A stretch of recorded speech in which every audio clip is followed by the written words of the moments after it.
Greetings, everybody. Welcome to Armor of Truth Live for a special report. Here's a shot earlier today. Pardon the term. This is for those of you who I'm sure all of you have already heard that former President Donald Trump there was an assassination attempt on him today, and just to show you how it turned out, that's him getting back into his armored vehicle in his motorcade with his fist held high. And that seems to be really the theme of what happened today, is that he's well and as fiery as ever. In fact, he's already spoken about this. He's already put out a comment about it right here. I want to thank the United States Secret Service and all of the law enforcement for their rapid response on the shooting that just took place in Butler, Pennsylvania. Most importantly, I want to extend my condolences to the family of the person at the rally who was killed, and also to the family of another person that was badly injured. It is incredible that such an act can take place in our country. Nothing is known at this time about the shooter. Let me jump in. We'll give you some video of possibly the shooter in his position in just a moment. Trump continues, who is now dead. I was shot with a bullet that pierced the upper part of my right ear. I knew immediately that something was wrong and that I heard a whizzing sound, shots, and immediately felt the bullet ripping through the skin. Much bleeding took place, so I realized then what was happening. God bless America. So there's the message from Donald Trump, and there's also, here's the message from, let's see, Joe Biden's response. He's put out, gosh, that response, and I lost it already. Biden spoke. He did condemn it. Yeah, he says, I've been briefed on the shooting. He says he's grateful to hear that he's safe. He's praying for him and his family and for all those who were at the rally as we await further information. There was also an official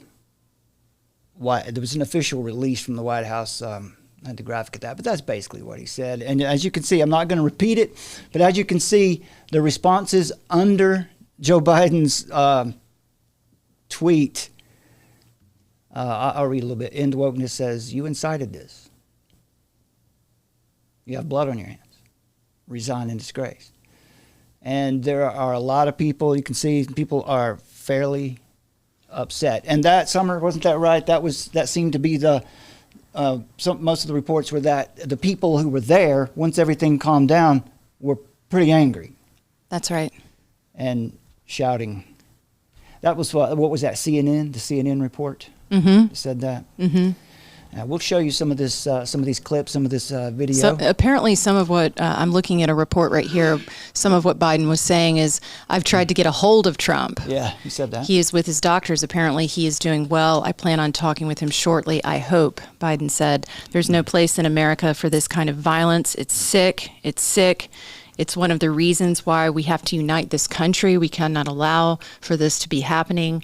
We cannot be like this. The bottom line is the Trump rally is a rally, and he should have been able to conduct peacefully without any problem, said Biden. So definitely, and Obama has also come out and made statements. Yeah, I've got, Obama spoke, and we've got the Trump comment. But as you can see, I won't read many of them. For those of you who are watching this on video, you can see that the responses, and I want to mention, because the purpose of this stream, we're going to update you on everything that we've been able to find out over the last couple of hours, so you can know generally what's happening.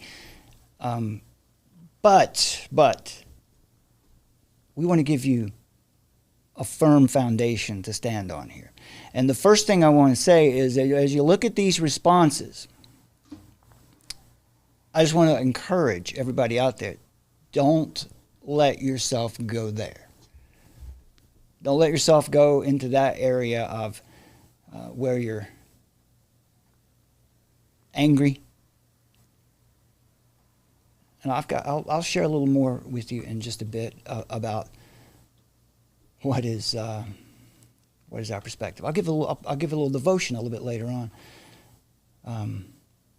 This is weird. There are some weird things. Kenneth P. Vogel reported here that Biden told donors on a private call this afternoon it's time to put Trump in the bullseye. That was at 1 p.m. Now, there it is. I don't know what that means. I don't know. There it is. There it is. And of course, right, Summer, we have to be very much aware that no crisis goes to waste. Yeah, never let a crisis go to waste. I mean, they've tried everything to get him not running for the presidency. I just don't even why know not why this there as aren't well? uprisings. It's not a far stretch. Yeah. Let's listen to a little bit of this from 5 days ago. Joe Biden said 5 days ago it's time to put Trump in the bullseye.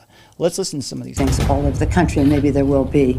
People need to start taking to the streets. This is a dictator. You know, there needs to be unrest in the streets for as long as there's unrest in our lives. Enemies of the state.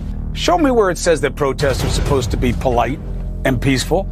Do something about your dad's immigration practices, you feckless. When they go low, we kick. How do you resist the temptation to run up and wring her neck? The biggest terror threat in this country is white men, most of them radicalized right up to the right. I thought he should have punched him in the face. I said, even if you lost, he insulted your wife. Yes. He came down the escalator and called Mexicans rapists and murderers. He said, well, what do you think I should have done? I said, I think you should have punched him in the face and then gotten out of the race. You would have been a hero. I'd like to punch him in the face. I said if we were in high school, I'd take him behind the gym and beat the hell out of him. Punch some people in the face! When was the last time an actor assassinated a president? They're still going to have to go out and put a bullet in Donald Trump, and that's a fact. Look as his character is stabbed to death. Where is John Wilkes Booth when you need him? That's it right there. Pull it up. I have thought an awful lot about blowing up the White House. Yeah, okay, so there's plenty of that, and I just realizing here I'm on YouTube, maybe I ought to slow down on that just a little bit, just for a minute. But you get the idea, right? Do we remember? Let's see. Yeah, you had grabbed when recently people were calling for him to, Yep. We've got. Let's check a little bit. Be Of taken Five off words the, you be taken pronounce off this wrong. physical plane. Gosh, what is the deal with these ads? A fever pitch. Donald Trump's great week has resulted in some serious Trump derangements. If it was Biden, I'd hurry up and have Trump murdered on the basis that he is a threat to America's security. That's David Aronovich. Let me just point out now, if this were 20 years ago and people were speaking like this, but it's, they get away with it today. We live in really interesting times. Things are very different now. I mean, this is someone that people, obviously mostly in the UK, watch on the BBC and know him to be a household name. And here he is calling for the murder of Donald Trump. But he is just one of many. Check out this actress. She's from a show which you may or may not have heard from called Orange is the New Black. It was a pretty big mega series. Millions of people have watched it. And she decided to post this video on her social media calling on Biden to be that assassin. Joe, you're a reasonable man. Yeah, you don't want to do this, but here's the reality. This is a war. This is a war now, and we are fighting for our country. And these are going to take it away. They're going to take it away. Joe, you now have the right to take that Trump out. Take him out, Joe. If he was Hitler and this was 1940, you'd take him out. Well, he is Hitler, and this is 1940. Well, okay, Summer, your comments. What do you think about that? Well, Just I mean, off it's the top of your the head. perfect situation. I mean, they've primed everybody for the fact that people wanted to take him out, and but what's interesting is the Secret Service apparently is the one that neutralized the shooter. Of course, Let's the do shooter that. is dead. Let's take a look at that. Let's take a look at that. So whether it's real or some sort of staged event, the effect is going to be real, right? That's how these things work. We know that. One thing is for sure, this event will be used for political capital. That is for sure, in one way or the other. Okay, so Summer found, let's see, this video. Finally, there's Trump's actual tweet from Truth Social that he put out later. Truth Social, which is Trump's media platform, of course, it's just almost shut down now. It just takes forever. The to system upload. is overwhelmed, I guess, because everybody wants to see what he wrote. Yeah, and there's a pretty good shot of Trump's head or his ear. We have some video. It's unconfirmed, but you can see for yourself some video of.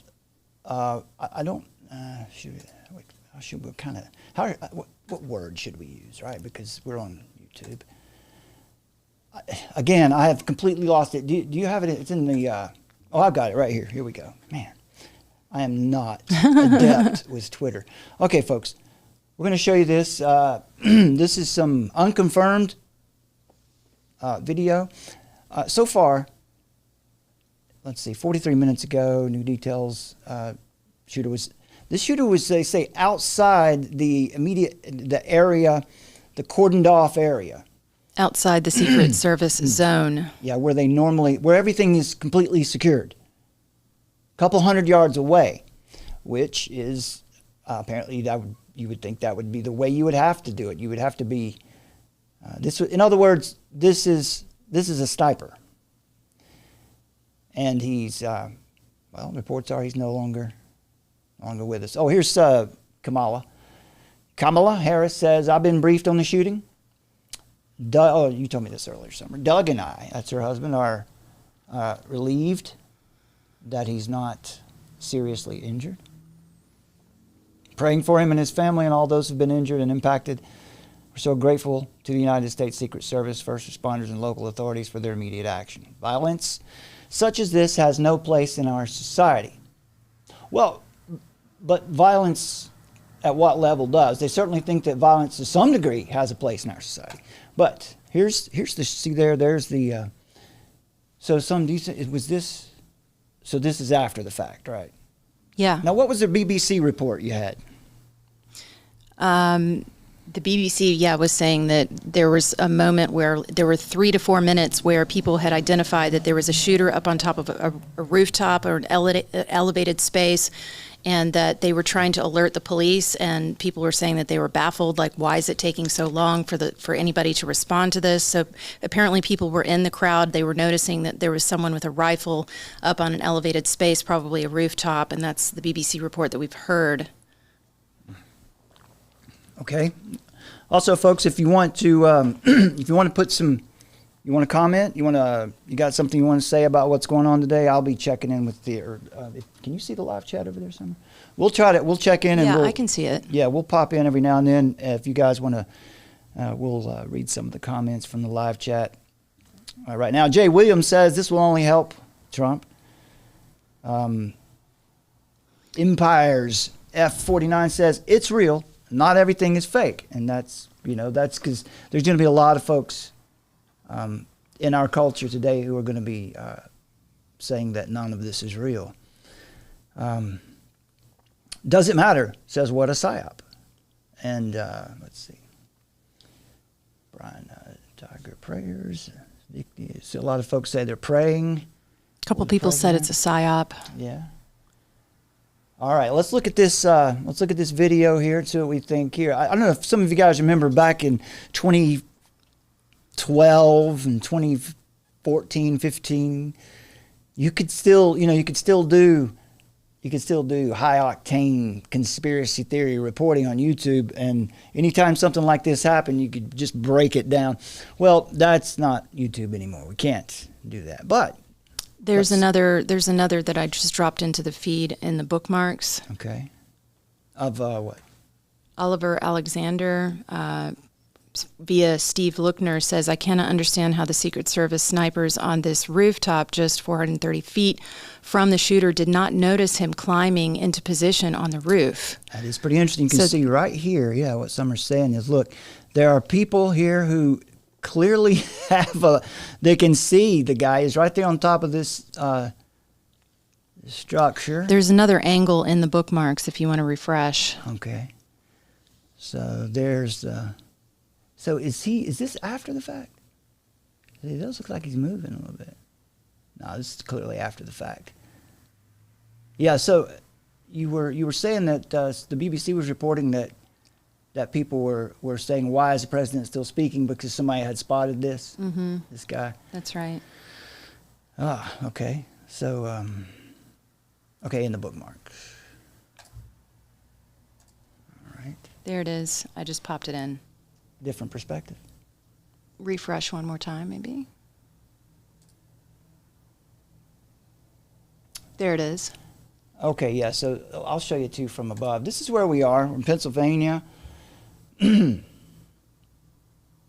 Butler Farm Show Incorporated. So you'll see as I zoom in here that this is pretty typical for a spot where Trump usually does rallies. When he did his rally here several years ago before the 2020 election, he came to the Hickory Regional Airport, and he didn't fly his plane in here. The airport's not that big, but you can bring. At that time, he was bringing Air Force chopper in, but this time I don't know if he could bring it. As you can see here, we're zooming into Pennsylvania. There's Butler, Pennsylvania. Butler University there too. So this is Butler Farm, Butler Farm Show Incorporated. You can see it's like a fairground. You can see there's the Butler Farm Show Airport right beside it, pretty convenient spot. And looks like you can see there's lots of spots around here for somebody to take up a position. Difficult to know which one it was that he was on, but it was it looked like it was flat, did it not?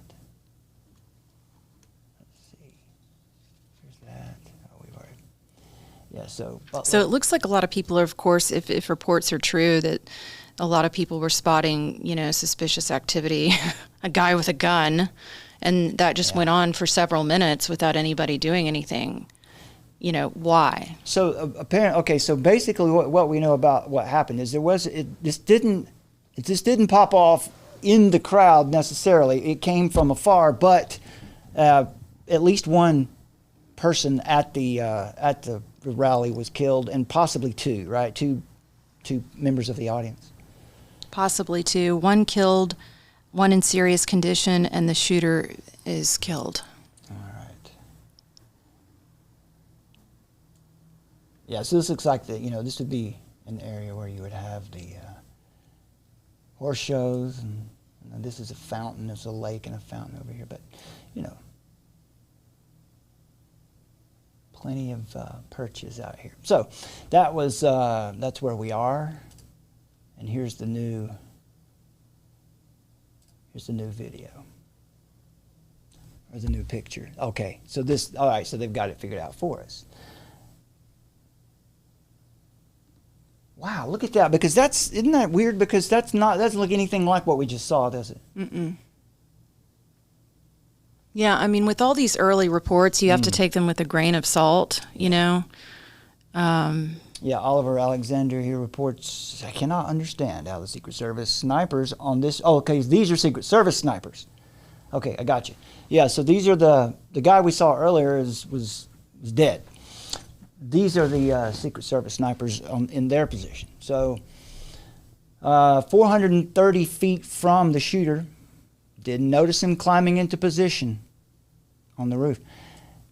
Yeah, that is odd. So let's see here. Well, that's about what you'd expect, right? Or at least you'd be expecting people to talk like that. Yeah. In this day and age where we're just riddled with all of these events. I think I've got it figured out now. We can go back to this and look and see. Bring my map over here. It is strange, you know. I mean, well, you know, the question would be then. And Trump is saying that we don't know anything about the shooter. I mean, that's his official statement. Now this Secret Service crew would be the same crew that was assigned to him when he was president, and before. You know, as far as I know, they remain the same. They keep the same detail. Okay, let's see. So that's the parking lot with those, and I'm trying to figure out so we can go back over here. Now, yeah, here's the 3 buildings over here. Yeah, all right. And there's the oval. So yeah, it shows Trump's position was right here in this area, and the shooter here, and the Secret Service would have been here with their position over top of Trump. Yeah, that you would have thought that, you know, they would think anyway. That who knows? There's no way. This is all speculation, but it's interesting, and it brings up the question. Let me just, in case you guys, right here is where we're talking about. Yes, apparently some people say that he was in the crowd, and then some people say that, yeah, the shooter was up on a rooftop or an elevated space. So that's obviously 2 different accounts of what happened. So clearly, we're going to need time to sort out what the real story is. Yeah, Trump was speaking from right here. Secret Service right here. Apparently, the shooter was right here. Strange. So it brings up the question, what is it possible? Is it possible that something, maybe there's a breakdown in his detail? No way to know. Federal law enforcement source says the shooter is dead and that the AR style rifle has been recovered at the scene. So, one of the questions about all this is, what in the world is going to be the progressives, the left, whatever you want to call the blue side of the bird? What's going to be their message? What's going to be their rhetoric next week? Well, it is interesting because, for example, the Secret Service, Reuters is reporting that the Secret Service is treating its investigation of this as an assassination attempt. So they, official sources, if you will, in air quotes, are coming out and saying this is an assassination attempt, and they're treating it as such. So they're quick to come out and say that. It's very interesting, too, as Summer was digging around on the headlines right after this happened. What was that first one from Cincinnati, from CNN? They were just saying that there was... that he was injured in an incident. Injured in an incident. Yeah, that was what CNN was reporting early on.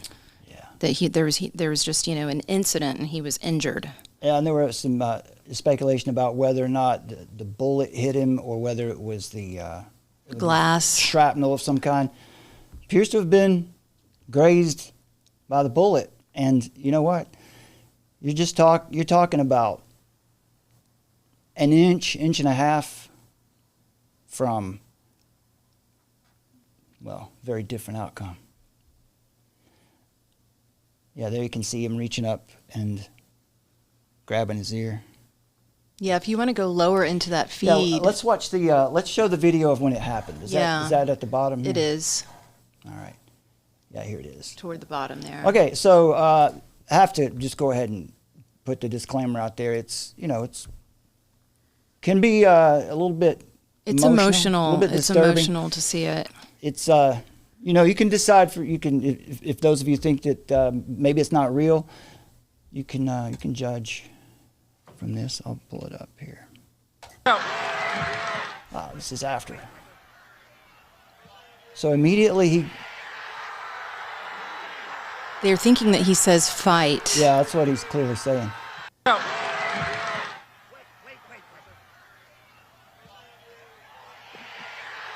So he says, wait. He wants to make sure that he sends a message. So he's saying, fight. And I'm going to just tell you personally, I probably, I mean, he said it's a traumatic moment for him. Probably not what he needed to say. Give it a sign, you're okay and all that, but because. Well, the left's going to have a heyday with that. They're going to be like, look, see, he's doing it again. It's January 6th all over. Yeah, if he didn't say that, That's the dialectical materialism that they're after. Yeah. So is this one? Yeah, here it is when it happens. There's several angles. Let's see how this one is. Is this it? Come on now. Do we have the? I know we have the.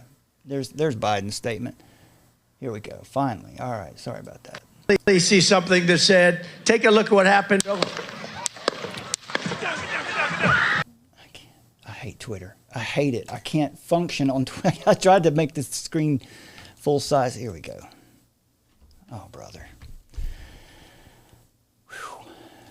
I'm going to try to hold it together here, folks. It's aggravating.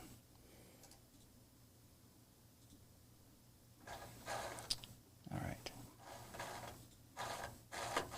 What is going on?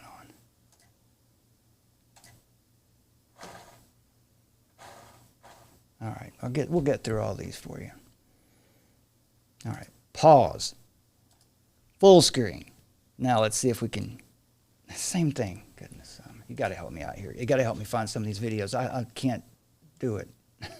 Clearly, I can't navigate Twitter at all. Here's one when he was down. Well, I want to see that we want to show the moment when it happened. Okay, I think this is it finally. Apologies, folks. I'm sorry about that. I'm a klutz. I'm just a big klutz. Please see something that said, "Take a look at what happened."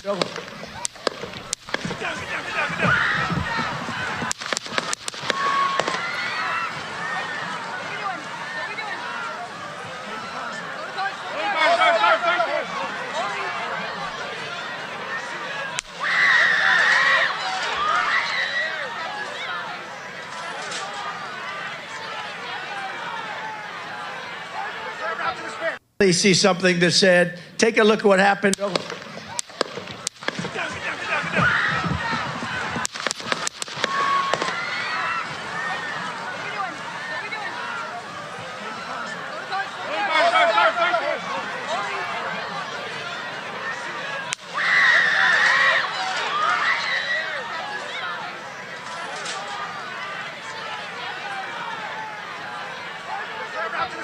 Please see something that said, "Take a look at what happened." One more time. Wow, I mean, that is really close. That's a very close call if that indeed was a bullet. Yeah.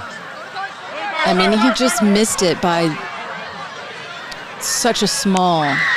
Yeah, inch and a half. Well, I think what's interesting is the guy there in the blue jacket and the hat. He is, at no point is he ever disturbed by what's happening. He's well, a lot of people reported that it sounded like firecrackers. So that's apparently how it sounds if you're in an open field. That's what you were saying. And there's a lot of people around. You don't think that it's actually a gun. So I think some people were thinking, oh, it's just like a firecracker or something. Yeah, unless you're someone who's been in a situation with war or battle of any kind. It's just not something you're used to. Most American citizens just wouldn't have a reference for what it sounds like. I wouldn't know what actual gunfire in an open space like that would sound like officially. It's not, it's never, unless you're in an enclosed place, it's just not what you would expect. We're used to like what the movies or television make it sound like, and so it's not going to sound that way in real life. Let's go through it. We'll go through it like a couple more times here. I just, the guy with the blue jacket, I don't know, he's a cool customer or he's never really disturbed. But what an intense thing to be a part of if you're back, you're this close. And because usually the people that are directly behind a president or dignitaries in these kind of situations are very carefully selected. For effect, you definitely got to have people who are supporters behind you. You don't want to have people who are going to be flipping you off or scowling at you. So these are not random people here. I'm showing a picture of Trump on the ground, or at least bent over with the blood coming down his face. Yeah. Yeah. All right, we'll run through the shot a couple more times. All right, so it's about to recycle here, and I think it's interesting because we're just going to speculate like everyone else, and our speculation means absolutely nothing. So we're just chatting with you about it, but the reaction does seem kind of delayed. The first burst you hear, it's like 3 shots. Apparently that's coming from the sniper, and then a couple seconds later you hear the burst that took the sniper out. They see something that said, take a look at what happened.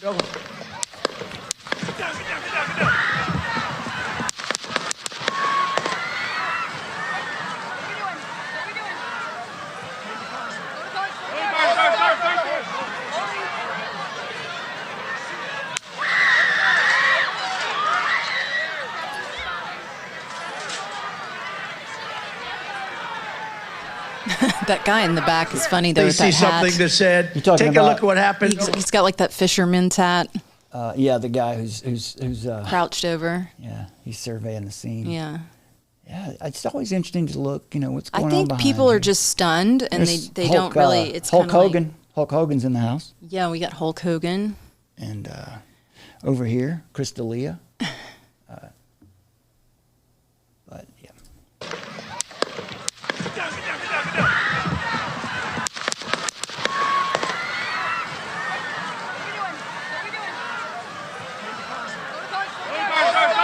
You see that one couple though. I mean, she's got her arm around his neck, pulling him down. So that's pretty intense, on the left-hand side. There's a wife that has put her arms around her husband. They see something that said, take a look at what happened. By the way, it's just, it's Trump's catchphrase from his show, but, you're fired. A lot of... All right, we'll run through one more time. The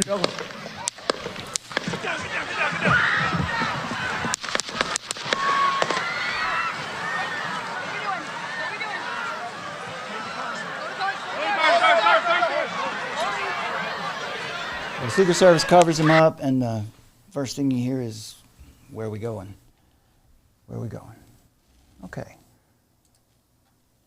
There's that. Let's see. What else do we have here? And there he is. Fight, fight, fight. I imagine at this point he was pretty... The adrenaline would have to be pretty crazy. All right, I'm going to grab the chat. I'm going to throw it up on the screen if I can here. There's the iconic photo I've got up on the screen right now. Yeah, good. Thanks. Sort of the one that is just going to be etched in people's minds. Yeah,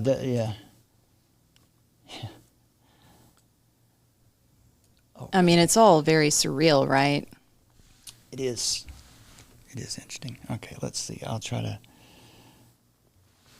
Let's come back over here. And I'm going to add in a live chat here for us, if I can, to the screen.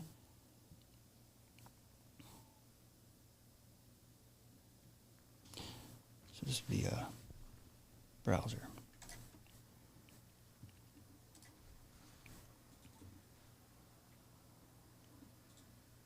I've got another one up. Good.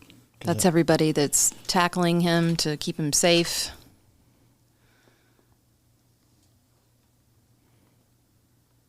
It just makes our country look completely insane, and you can definitely make the argument that they want to get rid of the nation state, and therefore one of the best ways to do it is just to keep telling the story of how we're coming undone. It's obviously it'll have an impact on the dollar, the value of the dollar. People will say, I don't want to, keep my money in the U.S. anymore. Here's another reason to pull out. It looks like we're just descending into total chaos.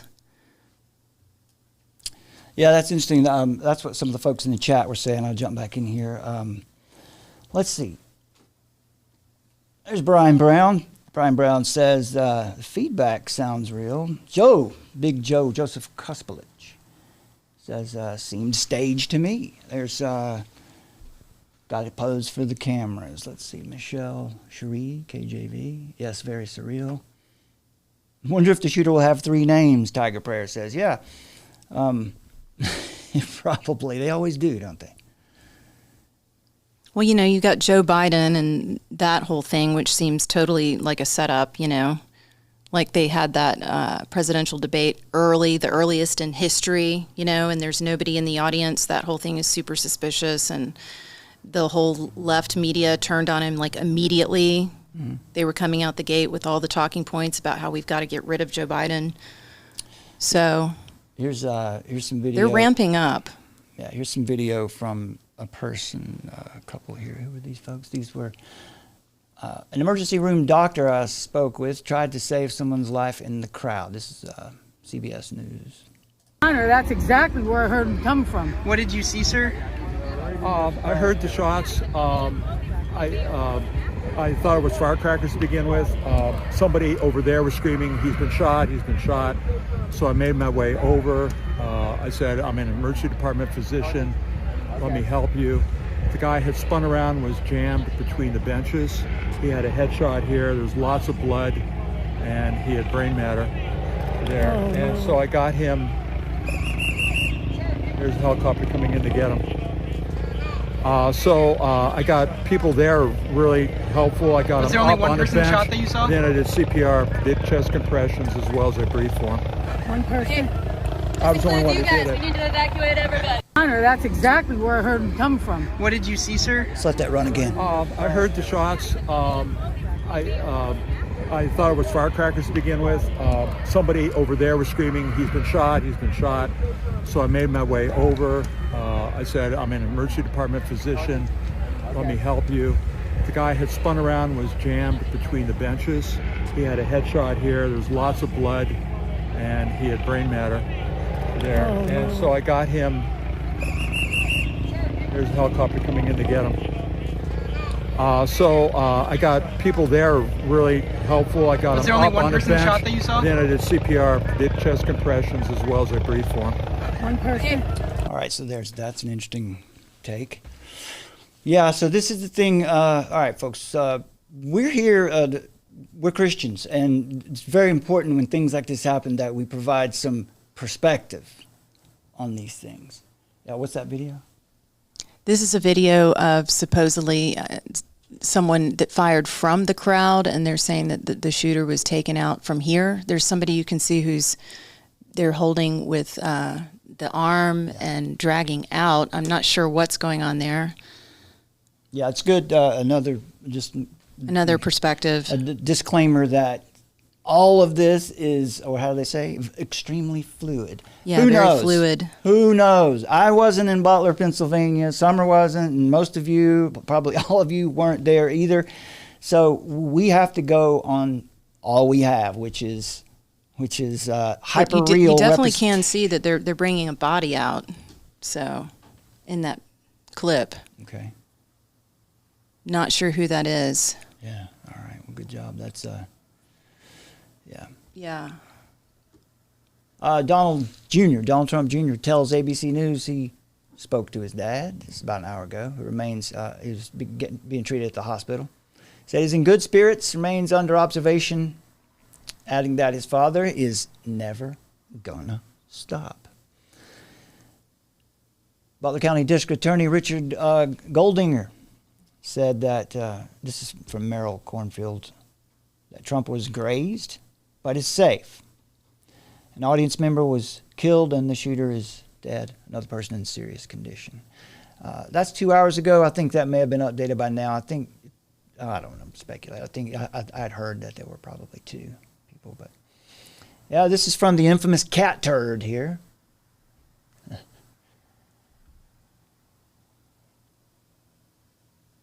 What in the world is happening in this country, you know? Just, I know a lot of folks, you know, let's put it out this way, you know, for those of you who think it's staged, Even still, what in the world? This is this is kind of interesting. Is this the video you just played here? They got the guy. Yes. So this is in the crowd. Yeah. So it's strange. So maybe there was more than one.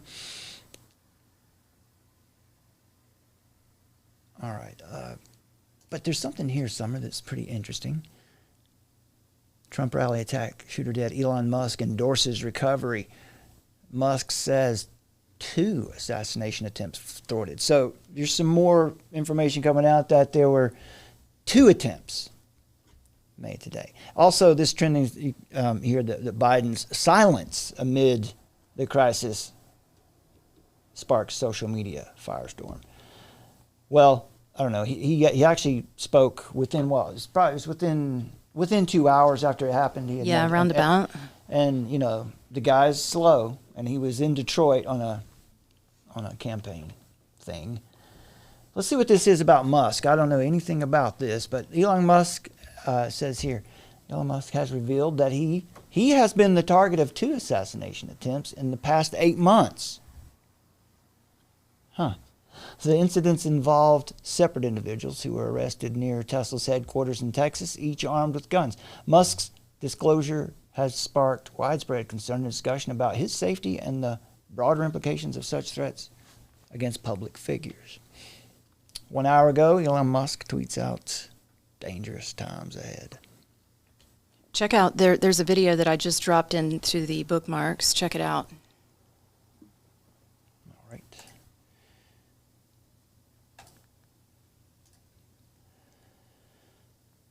New video. That chart's a couple of months old, and if you want to really see something that's said, take a look at what happened. And you know, that's a little... Okay, so this would be the counter snipers. Secret, yeah, this would be the Secret Service sniper. That chart's a couple of months old, and if you want to really see something that's said, take a look at what happened. And you know, that's a little bit old, that chart. That chart's a couple of months old, and if you want to really see something that's said, take a look at what happened. And you know, that's a little... Let's see if we can slow it down a little bit. Take it down to, say down to half. A quarter might be too slow. Let's see how this... That chart's a couple of months old, and if you want to really see something that's said, take a look what happened.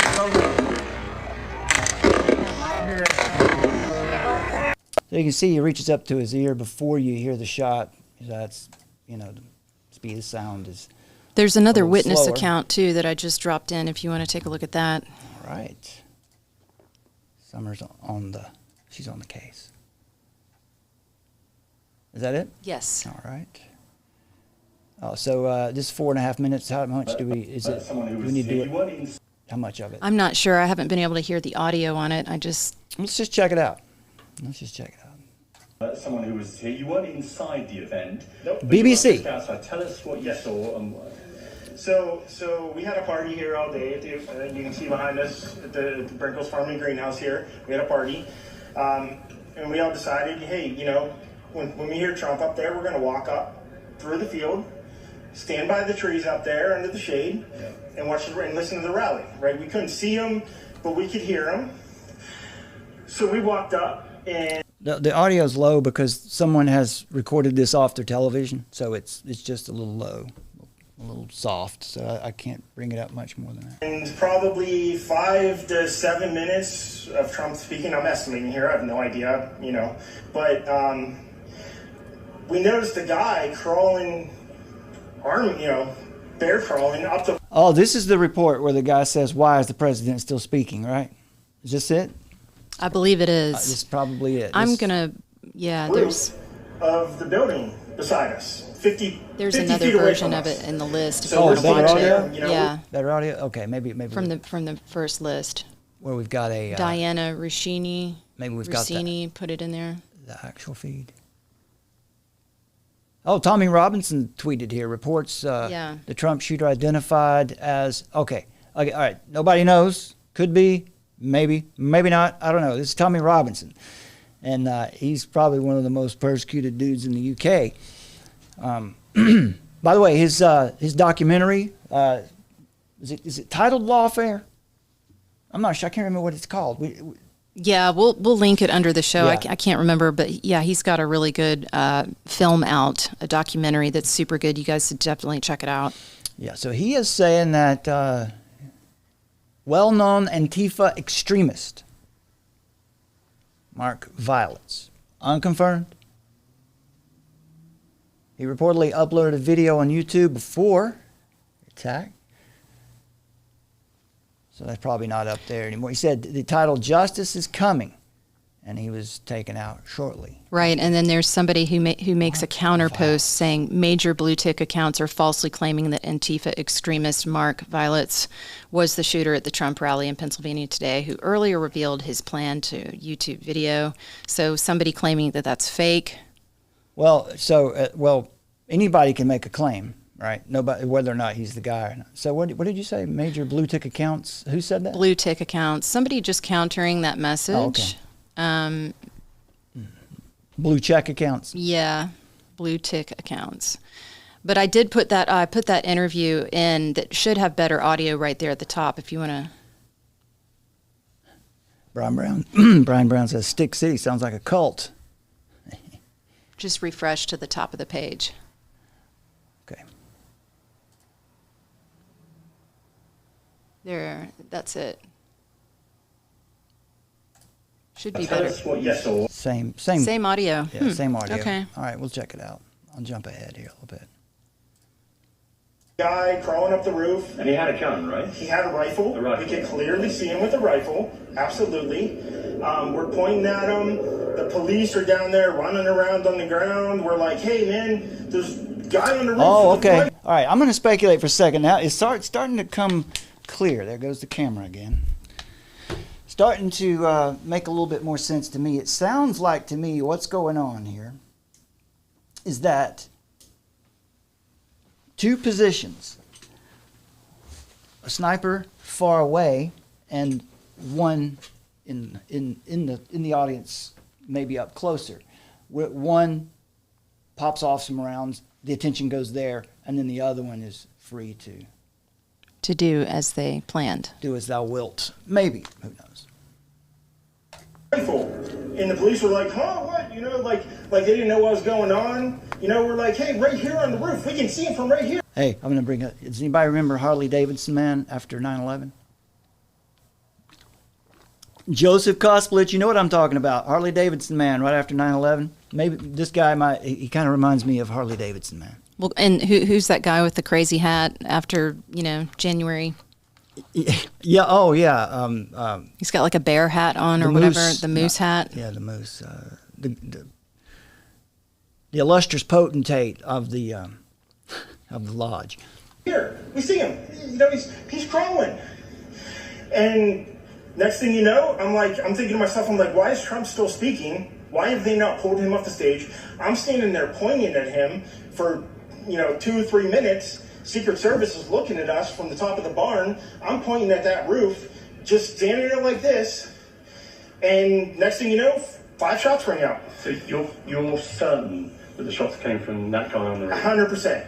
100%. And he was up there for a couple of minutes. He was up there. You saw him up there for a couple of minutes. Absolutely. At least 3 to 4 minutes. And you were telling the police and the Secret Service? We were telling the police. We were pointing at them for the Secret Service, who were looking at us from the top of the barn. They were looking at us the whole time when we were standing by that tree. Could they see binoculars? Could they see him? Probably not, because the roof, the way the slope went, he was behind where they could see. But why is there not Secret Service on all of these roofs here? I mean, this is not a big place. Did you see, obviously everyone, when the shooting started, everyone was very panicked. Did you see what happened to him at all? Oh yeah, they blew his head off. Okay, sorry. Secret Service blew his head off. Okay, just be careful because we don't quite know who's watching, but you're pretty sure they shot the guy? Absolutely, 100%. Okay. Yep. You saw that happen? Yep. Okay. Yep. And did you see them go up to him afterwards, or? They crawled up on the roof. They had their guns pointed at him, make sure he was dead. He was dead, and that was it. It was over. It's incredibly shocking. The guy was on the roof right there. You can see the white roof right there. Did you get a look at him? Could you?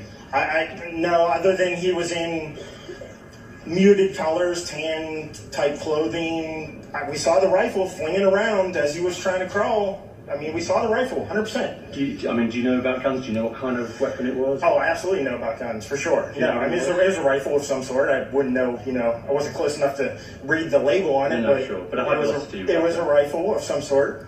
Yeah, absolutely. So how do you process what you've just seen? I don't know what to say, man.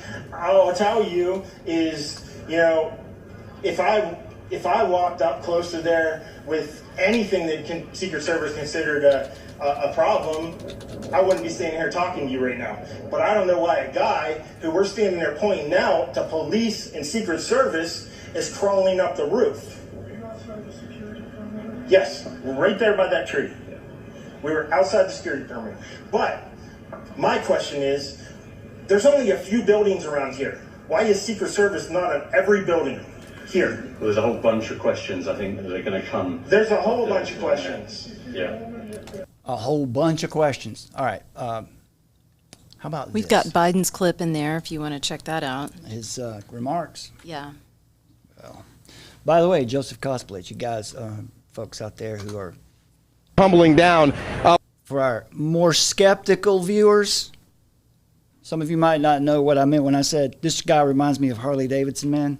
Here you go. Here's a little truth or cotton candy for you guys on a very weird day. We want to bring in Mark Walsh, who's a freelance. Let me set it up. This is minutes after the second tower fell on 9/11, and somehow or another, this guy's got the whole story immediately. And I can't remember this reporter's name right now. He was also he was embedded with the troops in Iraq too. But just check this out. Check out this guy with all the information minutes after it happened. Answer for Fox. You live just a few blocks away and witnessed. Dude, I live on the 43rd floor of a building which is 5 blocks from the World Trade Center itself. I witnessed the entire thing from beginning to end. People talk about how it looked like a movie. I know when I came walking down here early this morning and saw both towers on fire and people on every street corner, it was like a movie. But you watched the planes hit the towers. I was watching with my roommate. It was approximately several minutes after the first plane had hit. I saw this plane come out of nowhere and just ream right into the side of the Twin Tower, exploding through the other side. Okay, now, pay attention to what he says right after this. He's going to report some things that he couldn't possibly know, but, he's got the whole story, and he's there with all the facts real quick. And then I witnessed both towers collapse, one first and then the second, mostly due to structural failure because the fire was just too intense. See there? There you go. Tied up in a nice little bow, mostly because the fire was too intense, because that's how buildings fall, right? Because, anyway, I thought that was... Obviously, there were a lot of people inside the buildings at the time. Dude, guys from the 7th Precinct, the 1st Precinct, the fire department right here, the 7th truck, those guys are all right there at ground zero when those things went down. And God bless, I know there's a lot of guys there that were around there, and hopefully they made it out. What was happening around you, in the streets around you, as this was all going down? Absolute pandemonium. From my viewpoint up 43 floors, I could see people running like ants, just absolutely scurrying for their lives. Billows of smoke coming through the streets, just walking down the street, just pushing everybody back. And then several minutes after, it looked like it had just snowed over the entire area. Yeah, the debris, the soot was thick on the street. I saw this plane come out of nowhere and just ream right into the side of the Twin Tower, exploding through the other side. And then I witnessed both towers collapse, one first and then the second, mostly due to structural failure because the fire was just too intense. All right, well, we've got, let's see. We've got the perfect segue from that. And yeah, Summer is on the job here. All right, folks, here you go. Uh-oh, wait a minute. Before we get to AJ, what do we have here? It's true. It's true. Trump is officially a gangster now, right? Yeah, he's been to jail and he's been shot. Convict. He's got... Man, this is okay, also, Elon Musk has announced that he fully endorses President Trump and hopes for his rapid recovery after shots were fired. So, you know what? Biden spoke, but we're going to listen to Alex Jones first. because mostly due to structural failure because the fires were just too hot, right? Ladies and gentlemen, I told you that we're not in normal times. By the way, yeah, and what you're probably going to hear him say is what everybody knows already, and that is, this is not a surprise. This should not be a surprise to anybody. World War III, nuclear war is this close.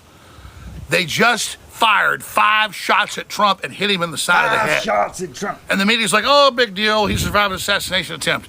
This is crazy town. Biden is a complete puppet. The New World Order is melting down everywhere. And I believe they're getting ready to kill Biden and blame it on a Trump supporter. I've been saying that for over a year. So President Trump in Pennsylvania up there gets shot at, gets hit in the side of the head, survives. That image of him up there with the blood on his face, defiant, is incredible. And now the deep state that's committed all these crimes and opened the borders and human trafficked and started World War III, they are so desperate, they're going to go for broke. And I've told Trump, I've told his campaign, you've got to be more careful. We got to pray for President Trump right now. This is such a dangerous time. I'm in Northern California with what would be a huge story breaking tomorrow, and it's still going to break. Massive story we're working on right now, okay? Secret mission. All right. Okay, so we got Alex comments. Yeah, that was actually pretty standard. Yeah, and this is not a surprise. One of the reports ended, I think it was a CNN report we listened to earlier, and they finished up by saying, yeah, this is just, no one could have imagined something like this would happen. Come on, really? I'm not surprised by it. You know what, in the live chat, whatever you think about the event, authentic or not, are you actually surprised by this thing that happened today? If you are, in the chat, give us a 1. Quickly, hit a 1 if you are surprised. Give us a big number 2 if you're not surprised. If you are surprised, this is a shock to you, hit number 1. If you're not surprised, hit number 2. Let's see what we get here, if anybody even responds. We've got some clips, too, from Freedom News TV. I got to remind myself. Number 1 is if you are shocked. Number 2, you're not shocked. Pretty standard. We've been conditioned. Yeah. There we go. Joe Marconi, not shocked. surprised. Not shocked, not Western shocked. Warrior, not surprised. Lamb's Grace, not surprised. 2+, Miss Noel P. is extra not surprised. Tammy Hall is surprised. All right. And Big Joe, not surprised. Marble Dove says, in a way, yes. In another way, not really. So I can't say. Yeah, I mean, there's a lot of people. This is one of those moments where you're just kind of like, whoa. And Tiger Prayers, not surprised. Keep popping them in there. I'll come back and check. What you got there, Summer? We've got some real commentary outside of Trump Tower. Okay. Some people giving their opinions, their takes. Marble Dove says, I'm in that town, so it's a bit shocking. Yeah. Dale Griffith, not shocked. Okay, in the bookmarks? Yes. Is this it? Yep. Bullet did not strike Donald Trump in the head and simply nicked his ear if it was done by someone who was well trained. God, the Lord Jesus Christ, saved Donald Trump today for a reason, so that we can rise up in peace, but we can rise up, and these fists that he rose up in the air just tell us that we need to do something more than talk, something more than preach. We're going to see in the next coming days and hours the millions of people who right now are turning to one person, the Lord Jesus Christ. We thank the Secret Service, we thank the security services and the police officers, but in that moment, we don't have faith in military weapons. We only have faith in the unseen, supernatural power of the living God, Jesus Christ. Well, that was. I'm gonna hit a number 1 right there. Wait a minute. What did I say? Number 1. Man. Number 2 is not shocked. Number 1 is shocked. I'm hitting number 1 because that one's a little surprising to me to come out of New York. By the way, Del Griffith, not shocked. Nikki Church, not shocked. Skylark, not shocked. Uwezo Foster, not shocked. Michelle Cherie is not shocked. Okay. What else do we got going here? So a couple minutes. All right.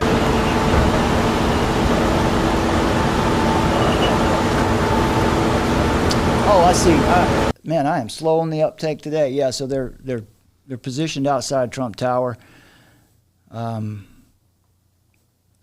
guess I don't know. I'm not sure why. I guess that in case there's some kind of I don't know.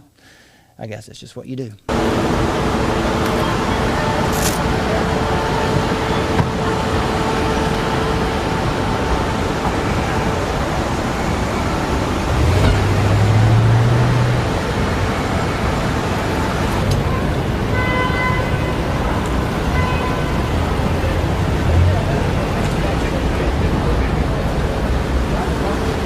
So I guess they're just trying to make sure that there's no sort of march that starts happening around the Trump Tower, you know, something like that, some sort of demonstration. Oh, yeah, you got to be there to make sure that those crazy Trump supporters don't get organized. But, you know, when it's Antifa, you know, they'll clear the streets for them.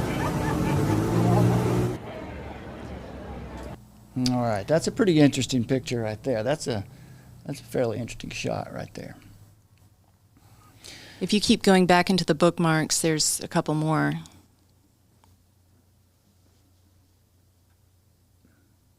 Okay. Yeah, that woman in the red hat. And that woman as well. Oh, okay, right here. Yeah. It happened today, and I felt compelled to be here to show the support for President Trump. And I believe Can't do anything about the audio. this is going to 100% help us win and take America back again. All right, so you said she believes this is going to help Trump get elected. And then you've got the libs of TikTok. Okay, where's that? Right That here? one. Oh, boy. Oh, this ought to be fun right here. I just found out about this shit. It just happened. I haven't even had a second to process. You're telling me somebody finally had the balls to bring a pew-pew, and he missed! We were a second away! We were a centimeter away from half of the problem being gone, and you missed! Wow. There was a white man attached to that trigger. I know it! Said we the were white a girl. centimeter away! Ah! I just found out about this shit. It just happened. I haven't even had a second to process. You're telling me somebody finally had the balls to bring a pew-pew, and he missed! We were a second away! We were a centimeter away from half of the problem being gone, and you missed! Yeah, these are reasonable people. Right. These are people with clear heads and Very stable. very stable. All right, I need to. I want to take a minute to. This is a good point right here, because I want to remind you, if you're a Christian, if you're in Christ, and Christ is in you today, we have to make sure that we represent the Lord, that we don't represent our feelings or our whether it's anger or whether it's skepticism, even violence. Let's go over here for a second. Personal or national is, this is moments like this are nationally anyway. There's ethics. Everyone's making claims about ethics. Let me remind you of something. We just posted a video yesterday over on Substack.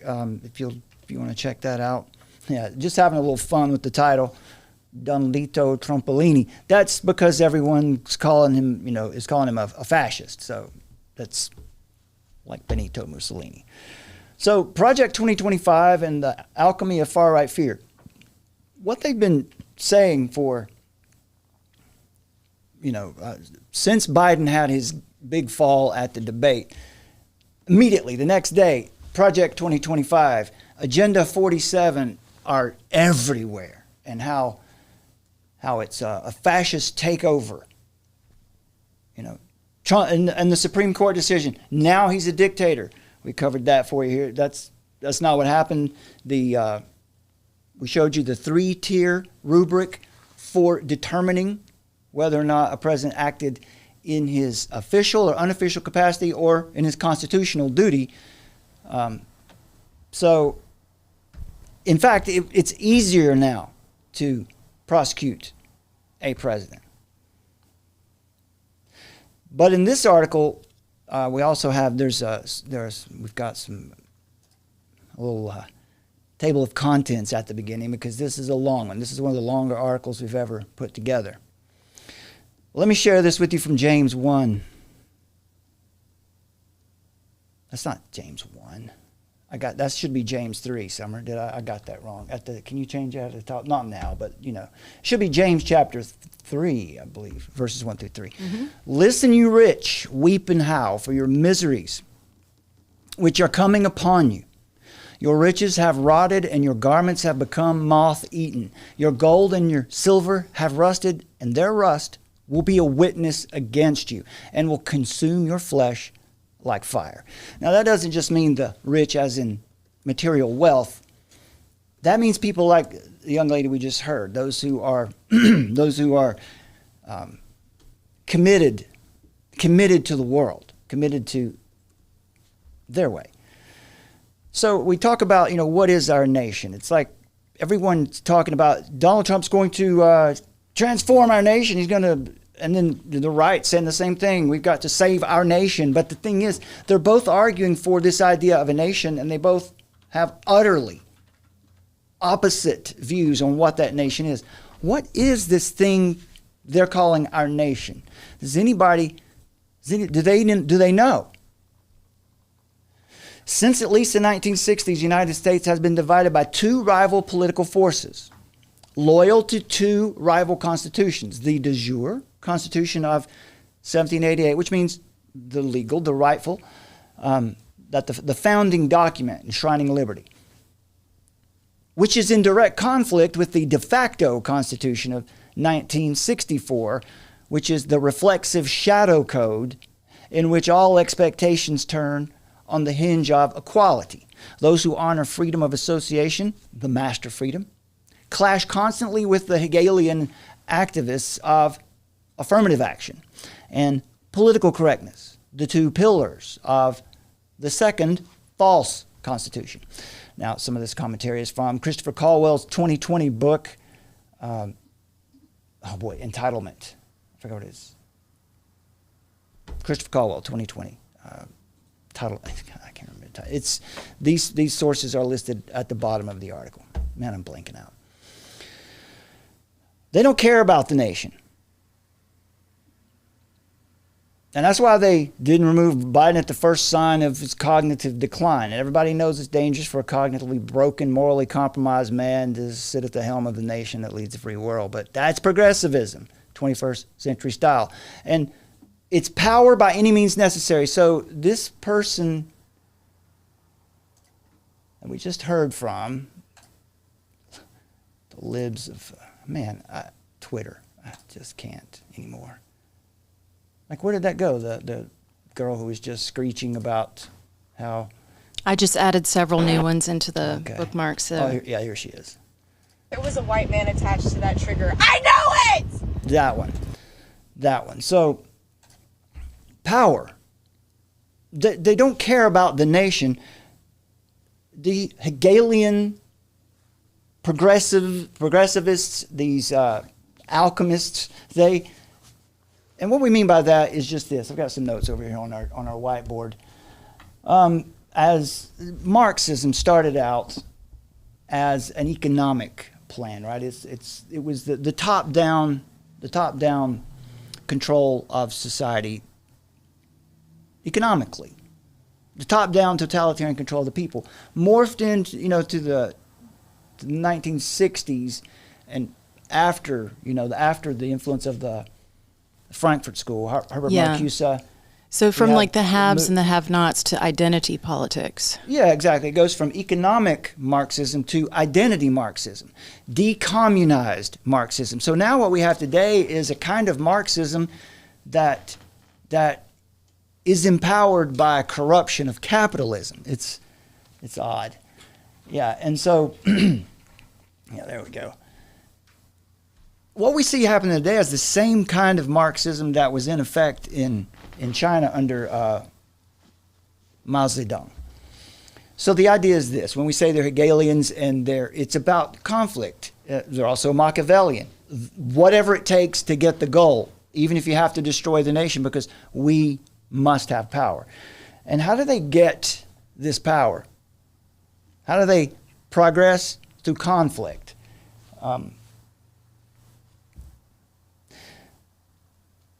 Working on a new article, Summer brought some of this up today, and I think it's a good idea. I think maybe we could work on an article about surveillance capitalism, the commodification of consumers, the commodification of reality itself. I think one of the quotes is,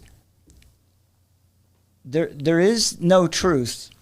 The only measure of truth is the click, or the like, or the attention of the consumer. So what happens is you become the product in this technocracy. So if you've got, like, if you're given a free phone, if you're getting free apps, then you're the product. If you're getting free technology, it's very easy to get, then you have to know that today you're the product. Because the idea today is that that thought has to be reformed. Not just the economy, not just the means of production, but thought has to be reformed. And so in this article, you can get it very easily through the Armor of Truth mobile app, or you can check us out on Substack. These progressives, these people have no principles. This person, no principles. And what I mean by that is they don't have a political position. They just take on the position of the person who's going to get them the most power. For instance, here's Ilhan Omar. She came from Somalia. Her family her father specifically was a colonel in the regime in Somalia in the 80s, when Somalia was communist. Now, when the Soviet Union fell, Somalia was sort of, hung out to dry. And so Siad Barre, who was the dictator in Somalia, Ilhan Omar's father worked for him. And so when communism fell, Siad Barre came to America to ask President Reagan for support, and he got it. And Somalia became a client state of the United States. So what I'm trying to tell you here is, all through her life, Ilhan Omar America has been nothing but good to her family. Nothing but good to her family. Meanwhile, here she is, and can't turn down an opportunity to call us racists and colonialists.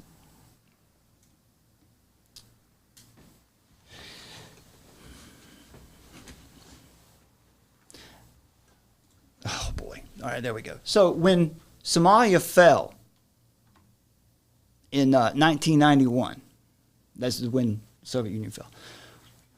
When the government fell, her family had to flee Somalia. And they had to wait a few years, but eventually they were granted asylum in the United States, which saved their lives. So just to point out to you that the people that we're talking about here, these people,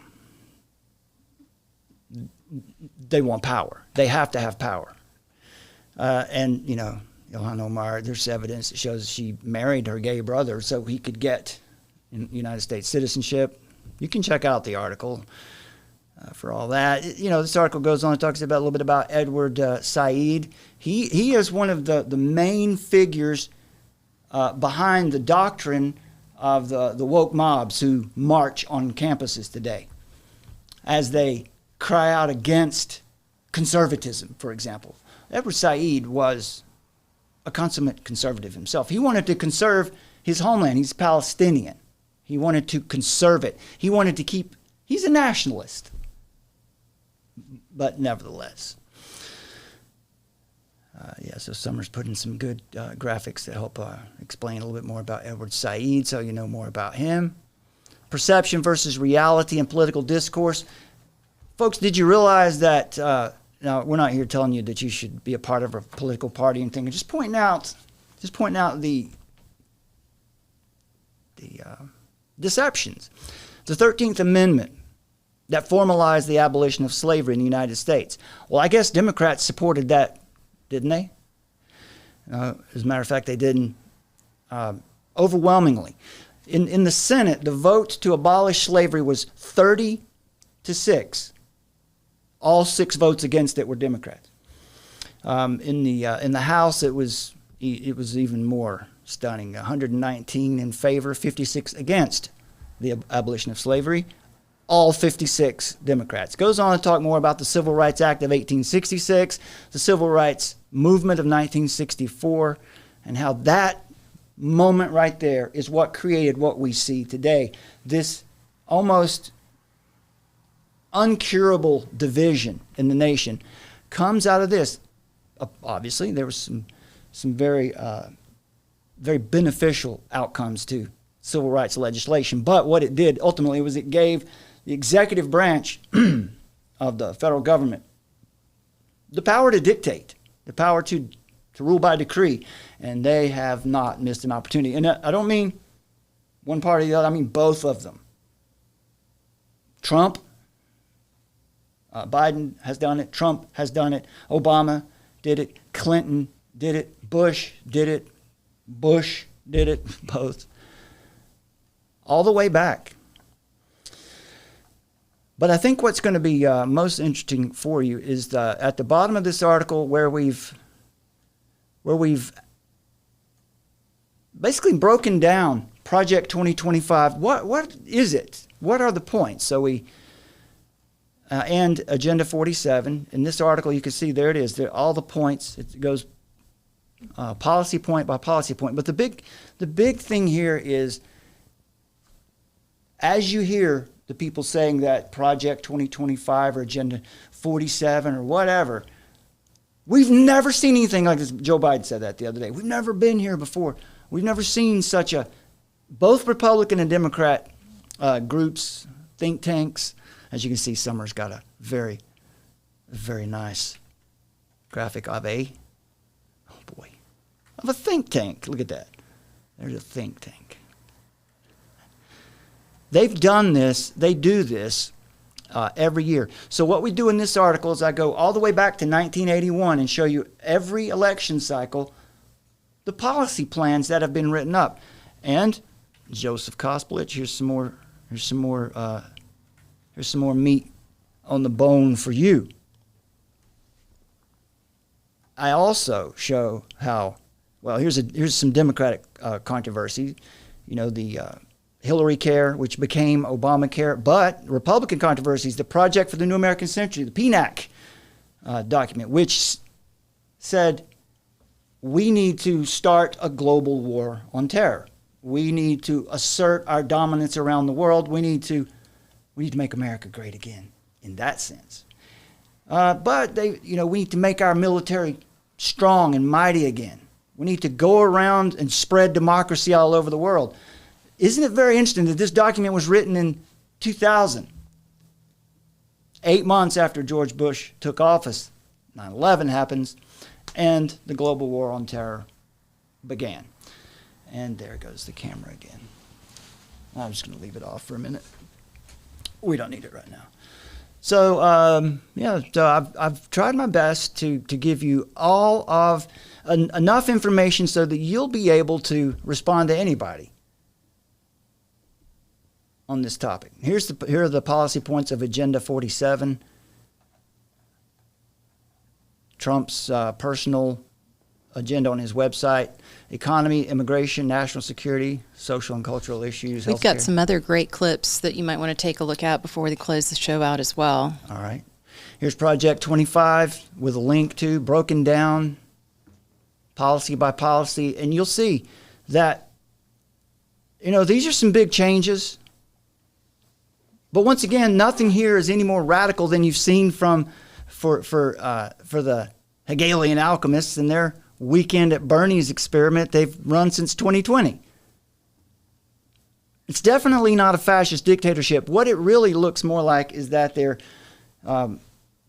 Project 2025, rather than trying to fundamentally change the federal government, it looks more like they're trying to put it back the way it was. Here's my conclusion for you, folks. I believe that right now, as crazy as these narratives are, and they're going to get worse after this thing that happened today, we don't need to be angry, don't need to be violent, but we can boycott. Don't take your kids to Disney. Don't support Disney this summer or ever again, unless they significantly change their focus. Identify major corporations, businesses, cities, and schools who are supporting this madness and avoid them. Don't give them your money. More importantly, don't give them your attention. They deserve to reap the consequences for their weakness in allowing an obviously anti-American, anti-human movement that's bullied them into submission. And they deserve to be called out for their complicity in the demoralization and destabilization of America. They can be stopped. They will respond to plummeting profits. So we have the power, and we can do that. Take your kids to, something around you that's significant. Jamestown, Valley Forge, Arlington National Cemetery. Go to a Civil War battlefield. Teach them about sacrifice and courage and the price of freedom. Introduce them to the Constitution, not just of the United States, but the Constitution of your state. In fact, take your kid on a field trip to your own city council meeting one night. That might sound crazy and stupid and boring, but I'll guarantee you, they'll probably find it interesting. In person, you see how things work.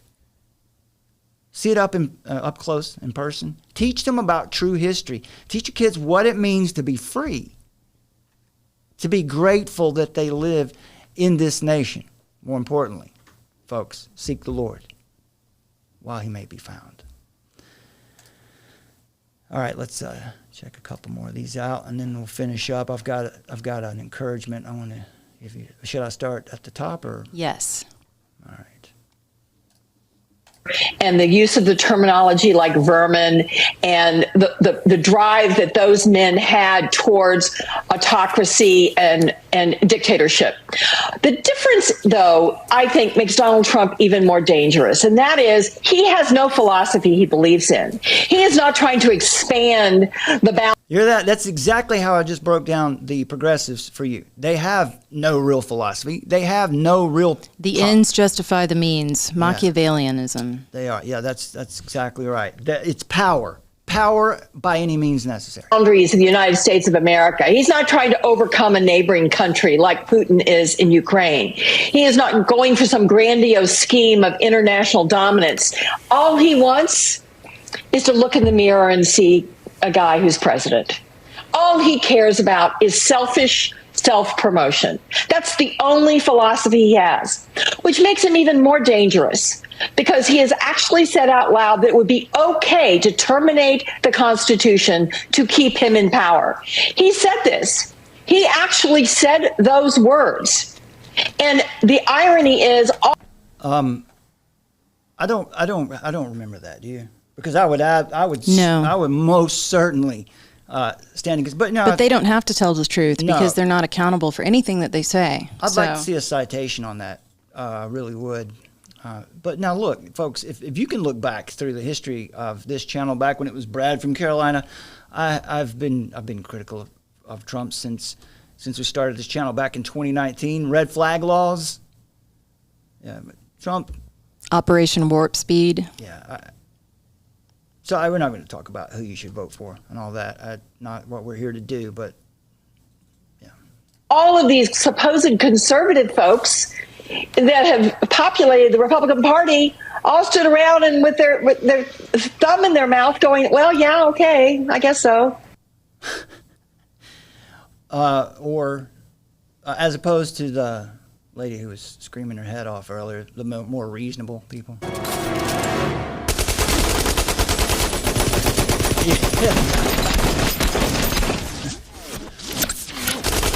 There you go. Summer found us a Matrix reference.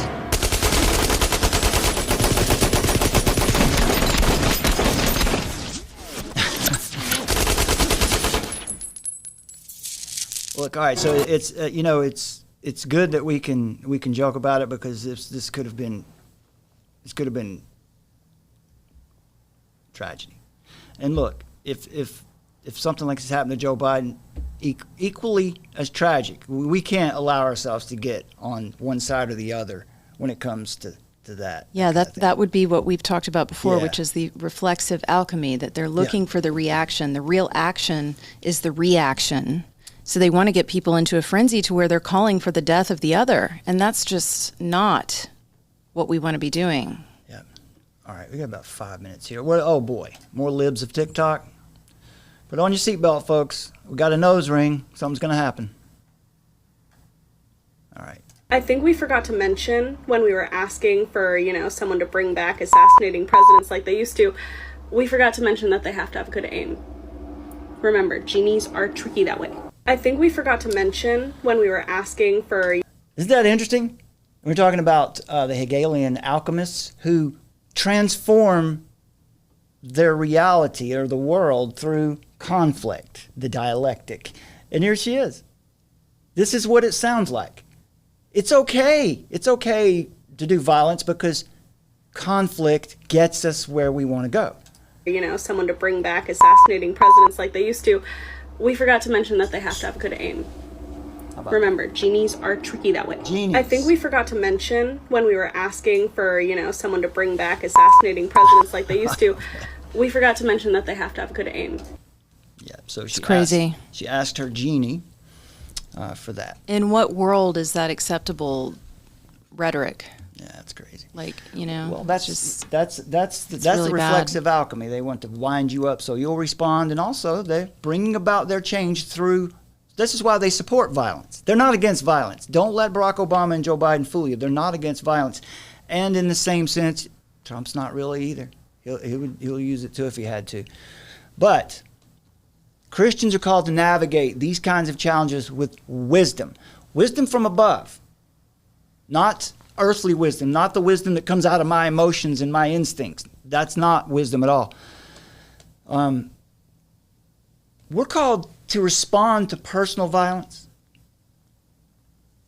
with non-retaliation. Now, this is going to be a different conversation than self-defense, okay? We've done self-defense talks here where you justified scripturally in self-defense. But we want to demonstrate the character of Christ. And Christ flipped over some tables and threw some guys out of the temple. So, he's not the waif-like Jesus of the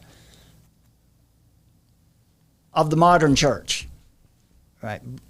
But in light of what we have here today, Matthew 5:38-42, Jesus teaches, you've heard it said that an eye for an eye and a tooth for a tooth. But I say to you, do not resist the one who is evil. But if anyone slaps you on the right cheek, turn to him also the other. Romans 12:17. Paul writes here, repay no one evil for evil. This is very important. Beloved, never avenge yourselves, but leave it to the wrath of God. Now, see the context here I'm talking about is in violence on our group. Jesus' instruction to turn the other cheek is a challenge, right? That's a tough one to the natural instinct to retaliate. It deflects this radical call to forgiveness and mercy. Again, we're not talking about like if you're in your home and someone breaks in and is threatening your family, you blast them, okay? And we've got a video here. I think it's still up there, back from the beginning of the channel on self-defense. You can find that way down in the playlist. Trusting God, refusing to seek personal vengeance. Right? You don't go out after the fact. You can defend yourself, but you don't go out after the fact seeking vengeance. Believers have to demonstrate trust in God's justice and His sovereignty. When we go out and we take revenge for ourselves on our own, then we're tempting God. We're not trusting in His providence, His sovereignty. Romans 12 is emphasizing this, leaving vengeance in the hands of God, highlighting His ultimate authority over justice. Early church fathers like Tertullian and Origen upheld this idea of non-retaliation. Right? We're not saying pacifist. We're just saying non-retaliation in the form of revenge. But this because martyrdom for the Christian is a testimony. Augustine, again, Augustine acknowledged the complexities here of the self-defense. When someone comes in your home and attacks you, you defend. But when someone slaps you on the cheek or attacks you, after the fact, you don't go and take vengeance. Personal revenge is incompatible with Christian love and forgiveness. Now, on the national level, there's something called just war theory, product of Protestant Reformation. While individual Christians are called to this non-retaliation, we don't take revenge, the Bible provides a clear framework for just war, allowing nations to defend against unjust regression. And this category also includes citizens protecting their nation from tyrants or from uprisings within it. Ecclesiastes 3:8, there is a time to love and a time to hate. There's a time for war and a time for peace. Romans 13, Paul writes about the role of governing authorities. Rulers are not a terror to good conduct, but bad. But when they shirk that duty and they start persecuting the good, well, there's going to be a much harsher judgment for them. Augustine is the one who developed the just war theory, emphasizing that war must be a last resort, waged by legitimate authority and pursued with the right intention. Aquinas expanded on Augustine's theory, saying that there's adding criteria like proportionality. This is a very good point because as we see Israel's response to Hamas in last year, not proportional. It wasn't proportional. And so, in that sense, not biblical. Peace is the ultimate goal. Peace is what we should be striving for. The Reformed tradition, including theologians like John Calvin, have generally supported the concept of just war, recognizing that we live in a fallen creation, that we're fallen. Everyone here is fallen. And there is a need for temporal justice. Christians, we have to differentiate between personal conduct, where revenge is out of the question, and public responsibility, where justice and protection may necessitate the use of force. Even in the context of national defense, our first goal always is to be a peacemaker. Matthew 5:9 advocates for the reconciliation, the restoration of relationships whenever possible. And I submit to you that should be our posture toward these people who are calling for violence, people that are happy to see what's happening here. Dietrich Bonhoeffer, his involvement in the plot to take out Hitler, illustrates the tension between this personal pacifism and the moral imperative to oppose tyranny, specifically tyrants. So, in contemporary Christian ethics, we understand that this is a complex issue. There are moral choices to be made in a fallen world, and we have the Scripture to guide us in this. Hopefully I've been as clear as I could on that. In times of fear and worry, though, brothers and sisters, your comfort is not going to be found in a president. Your comfort's not going to be found in anything that has to do with the world. It comes in the biblical truths that we find in Scripture. God is always in control, even when circumstances seem chaotic. And remember this always. John 16:33. You will have tribulation. You will be persecuted. Bad things are going to happen in the world, but Jesus says, Take heart. Be of good cheer, because I have overcome the world. You can trust Jesus when he says that.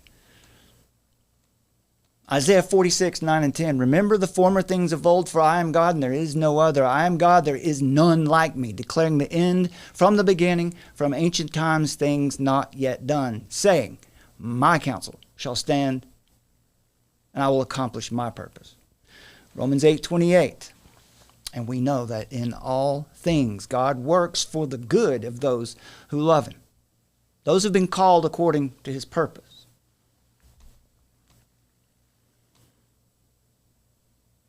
God orchestrates all things for the good of those who love him. Even when it seems like it's upside down and the wicked is prevailing, there is a plan at work there that you can't see.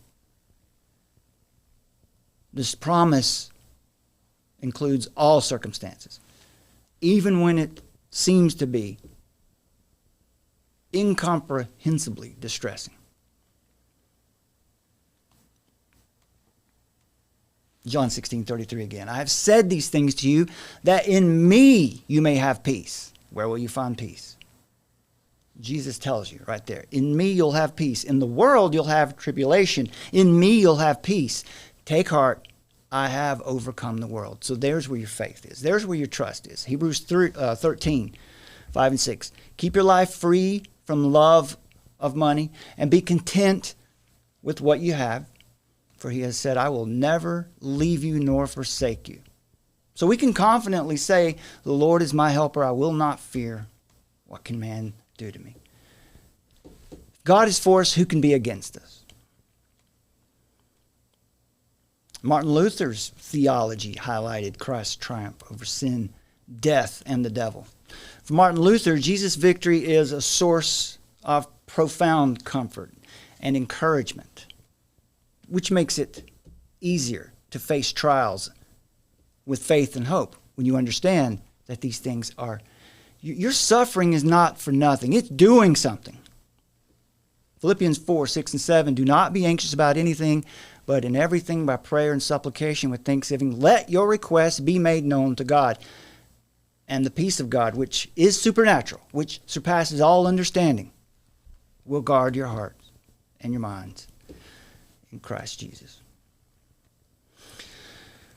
So in times like these, it's turmoil, things are weird and strange, it's emotional. This is not a good feeling out there today, right? But we as Christians, we're called to turn anxieties into prayers. That's the response. In Philippians 4, Paul is directing those people then, in context, and by application, us here now, to approach God with your worries. Express your trust in his care. And the promise of God's peace, which transcends understanding, that's your safety for a believer's heart and mind. That means that right now, in this context of the world, as weird as things are, you can have perfect peace. It doesn't mean that you're not going to be persecuted. It doesn't mean that circumstances might not be difficult for you, but in them, you'll have perfect peace. This is the kind of peace that's not dependent on external circumstances or what you think you can produce for yourself, but it's founded in the presence of Christ. So this is what we call active faith. In turbulent times, Christians should actively practice their faith through prayer, worship, community support. Remember, we've talked about the 3 weapons of our warfare, spiritual warfare. Prayer, being in the scriptures, and after those, exposing darkness and lighting the path forward for those so people can seek Christ. We light the path with the word. This is how we anchor ourselves in times like this, in God's truth, because he's here, he's present, he's not absent. So when we embody the peace of Christ, then we serve as a witness in the world. We look different. When we offer hope and comfort in a world the way it is now, we look very different And that's how our life becomes a testimony. It's a powerful testimony of God's unchanging love and sovereignty. So the Bible provides all of this for us. Profound comfort in times of fear and worry. God is always in control. Jesus has overcome the world. Think of this. Respond to the craziness, to the turmoil, with prayer, with trust, and be a witness for peace. Anchor your heart in these truths. That's how you navigate all of this, all of these challenges with courage and hope. This is how you show an unshakable spirit in the middle of madness. And remember, wisdom from above, not from below. That was James chapter 3. Who is wise and understanding among you? By his good conduct, let him show his works in the meekness of wisdom. But if you have bitter jealousy, selfish ambition in your hearts, like we've just heard, do not boast and be false to the truth. Don't lie on the truth. This is not wisdom that comes down from above, but it's earthly, unspiritual. It's demonic. That's what we've just seen. That's a demonic spirit. For where jealousy and selfish ambition exist, there will be disorder, disordered ambitions, and every vile practice. But the wisdom from above is first pure, then peaceable, gentle, open to reason, full of mercy, good fruits. It's impartial and sincere, always seeking peace. And boy, don't we fall short on that a lot. I do. By God's grace, we can grow and we can better model Christ to the world. And when we do, there is a harvest of righteousness. It's being sown for us, and you receive that later, but you can also experience it right now in peace. So those who make peace experience and live in peace. All right. So that was really good. So we're under 2 hours. That's probably good. Okay. Sorry, there you go. There I am. You had asked earlier about Tommy Robinson's film. The documentary? Yeah. So I put that in the bookmarks. Okay. Totalitarian state. Just wanted to let people know. Okay. Oh, yeah, there we go. LAWFARE, a totalitarian state. There we go. Yep, I've got here we go. There it is. So there you can take a look at, it's a good documentary. But I want to encourage you, when you watch this, please always keep these principles of just giving you this foundation in Scripture. Because what he's saying here is true. This is how they make progress. They prosecute some and not the others.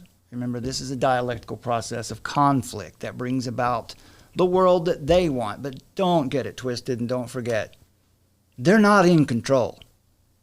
They are deceived. And there's also Beneath Sheep's Clothing, which is coming out as well with James Lindsay and Lisa Logan. Yeah, check that out. Another film that would be highly informative for you guys. Where can they find that? Is it a website? Yes. Beneath Sheep's Clothing. There we go. There it is. Yep. Check that out. You can find that at beneathsheepsclothing.movie. All right. Okay, my friends. Anything? No, just pray for our nation, please, and pray for everyone. Pray for all the nations around the world that are going through this turmoil, particularly in the West, because, we know that the powers that be definitely have targeted Western nations, and they want to demoralize Western nations and divide people, and let's just resist this urge to come against this dialectical materialism that they're hoisting upon society right now. Let's just not play into it and stay in prayer and repent. Excellent. Good point. So when you embrace these principles I've just tried to lay out for you, characteristics of wisdom from above, purity, peaceableness, gentleness, openness to reason, mercy, impartiality, and sincerity. It's the complete opposite of everything we see happening from both sides of the political spectrum. We're different. We might find ourselves agreeing with one or the other of these, and it might be necessary to support one or the other of these in part, never in whole, because our faith is not in them. But we navigate this complex world, the media landscape, hyper-real social media world. It's just there to program you. So you have to have an eternal, a transcendent, objective, unchanging, eternal truth to stand on, while everything else is shifting and changing. This is the biblical principle. This is what leads to a more truthful, constructive, public discourse. This is what counters negative influences of earthly wisdom. All right, folks. As Summer said very well, which would have been plenty good enough to just leave it at that. Pray for our nation. Pray for our nation. And what you can do, start in your own heart. Evaluate.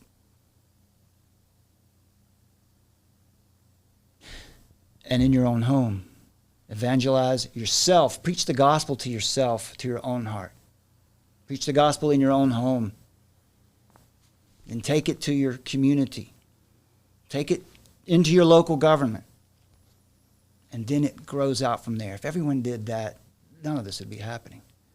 But of course, all in God's time, in His sovereignty, through His providence. God bless you, my friends. We'll see it. Who knows what's going to happen next? I mean, a lot's been happening over the last couple weeks. Just know that you can have a smile on your face. The peace is available to you. You just have to not be, you can't be trusting. You can't trust in yourself, first of all, in your own instincts, thinking that, well, I see that this is fake, or I see that this is real. Don't even worry about thinking that way. Just stand in the truth. If you carry out these biblical principles, the storm will rage around you, but you'll stand firm. And when it comes down to being an American, I just want to be clear about one thing. I'm not ready to hand it over to them just yet. Sometimes we get criticism like, what are you, a Christian nationalist? What are you, don't you understand we're not supposed to be engaged in all that? I don't agree. And I've pointed out here scripturally why I think that God has given us a command to be loyal to our nation and to stand up the just war theory. There's a time for it. There's a time for love. There's a time for peace. There's a time for war. I'm not ready to hand over this great gift of a free nation. I heard this story. I was telling someone last night this story about someone who was rescued from Somalia, was taken captive by Somalian pirates. It's hopeless. You're in the middle of Somalia. This is the end, right? This is how I'm going to die. This was a young lady. I'm not sure about the circumstances of how she ended up in that situation, but she'd been there for a few days. It was just more hopeless and more hopeless. And in the middle of the night, in the room, she was sleeping on a cot with one of the pirates guarding her up close while the other ones were asleep. She heard some scratching sounds, something coming from somewhere. Just couldn't quite. She thought, okay, well, it's going to happen now. And then everything went pitch dark, and she felt some hands on her. Someone lifting her up. And then she heard as one of these men leaned in, and he gave his name and said, "We're here to take you home." And it was an American accent. In fact, she said it was a Southern accent. And they carried her out of there, and there was some gunfire. So they got down. All 3 of these Navy SEALs covered her body, covered her up until everything was clear. And then they picked her up and put her on their shoulders and carried her. And when they got to the chopper and she saw that flag on the side of the chopper, in the middle of Somalia, it hit her.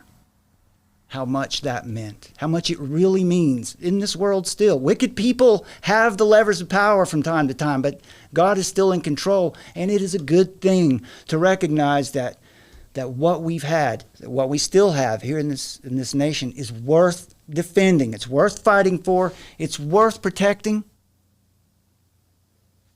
And God has given us a framework for doing that. So I would encourage you. It's not July 4th. It's not Independence Day anymore. But it should be every day. One of Donald Trump's policy plans in his Agenda 47 was to have a full year of the celebration of America. And I think we can go a little too far with that and sort of turn it into a religious thing. No, I think we should honor this nation by honoring God, who has made it possible for us to live here and express this freedom. The reason we're all so distraught is because we see that something's being taken from us. A good thing is they're trying to take it away. If it wasn't worth saving, we wouldn't really be caring all that much about the evil we see around us. But we do, because we know this is a good place. There are wicked people everywhere in it, but it's still here and it's still good. Don't give up on it. This is not the time to be silent and sit on the couch. All right, my friends. God bless. We'll see you next time. God bless you guys. That's a rather interesting position coming from a man on a crusade against the evils of technology. I'm not against technology, Doctor. I'm against the men who deify it at the expense of human truth. Armor of Truth. Live. In the age of technocracy, scientism, and pop atheism, faith is resistance.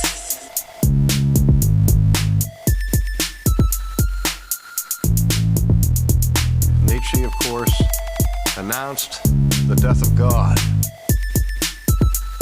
and called for the birth of the Übermensch,